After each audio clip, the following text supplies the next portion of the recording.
My name is Ethan Feinschreiber, and I have a passion for educating the world about snakes.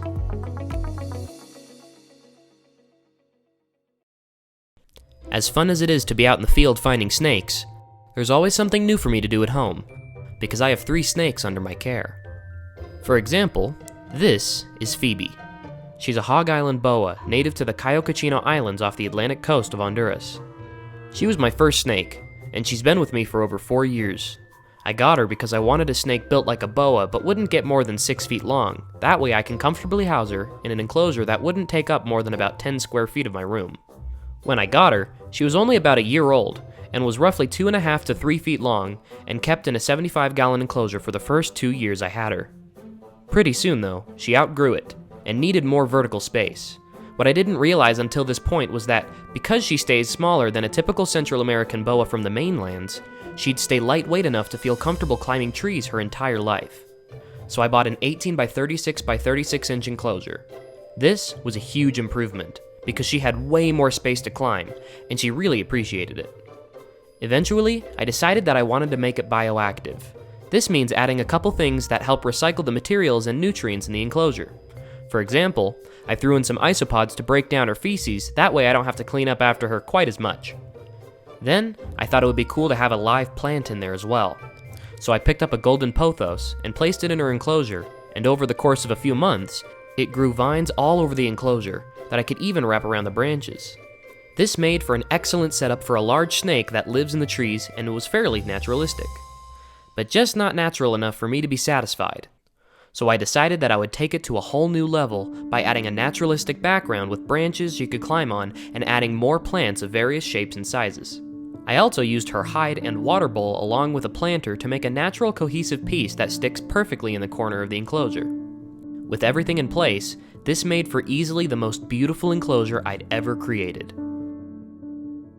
Unfortunately, I didn't know how to maintain it to keep the plants alive and healthy long term, and things started dying off either because they weren't getting enough water or because they were getting trampled by Phoebe. Huh? And on top of that, she kept growing still, and in my opinion, she outgrew this enclosure too. Not to mention she's freakishly strong.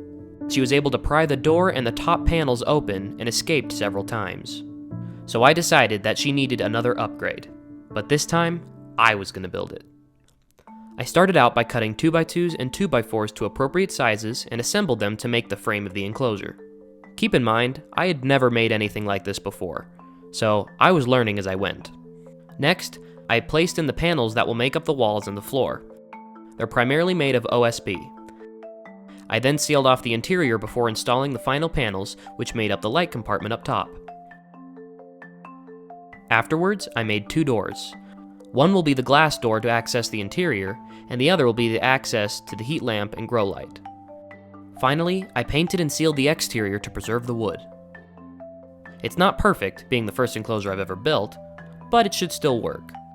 To begin filling the inside of the enclosure, I made a naturalistic background using a wire brush drill bit to texture some purple foam. Then, I painted the foam to create a dirt-like embankment. I used spray foam to glue in the branches. I covered that with silicone and cocoa fiber. I also nailed the branches to the walls of the enclosure to ensure that the branches don't break off of the background.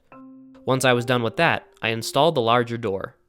I also made sure to add locks to it, so she wouldn't be able to escape like she has with her previous tank.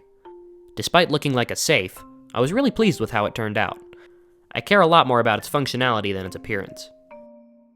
As far as plants go, I'll have to make sure I'm utilizing plants that can deal with getting flattened or trampled from time to time. However, Phoebe also likes to dig every now and then, and almost no plants can deal well with getting uprooted, and if that happens, they'll die for sure.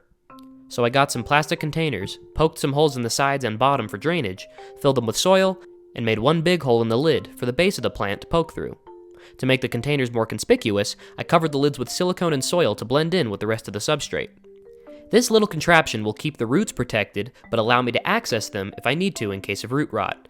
I've never done this with plants before, so I can't guarantee its efficacy until we test it out. I started with a few of my pothos propagates by seeing how well they do over a couple weeks. Once I was confident these plants were going to work in these containers, I placed them in the enclosure.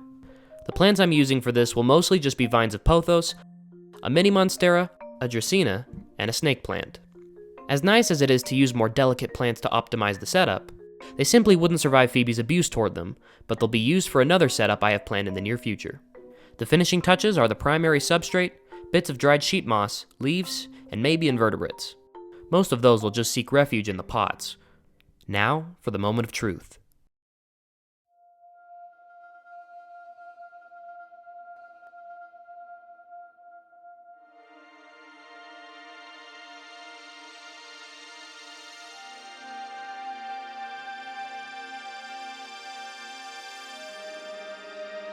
Seeing her in here is what I needed to see.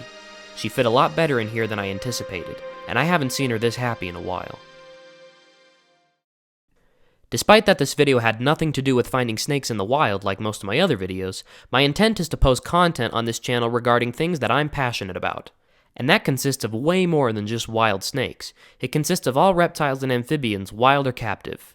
So if you enjoyed this type of video, please let me know in the comments, and maybe I'll make more content about how I make some nice looking and functioning snake enclosures. If you enjoyed this episode of Snakes on the Brain, let me know by giving this video a like, and if you want to learn about other snakes I've caught, make sure to subscribe.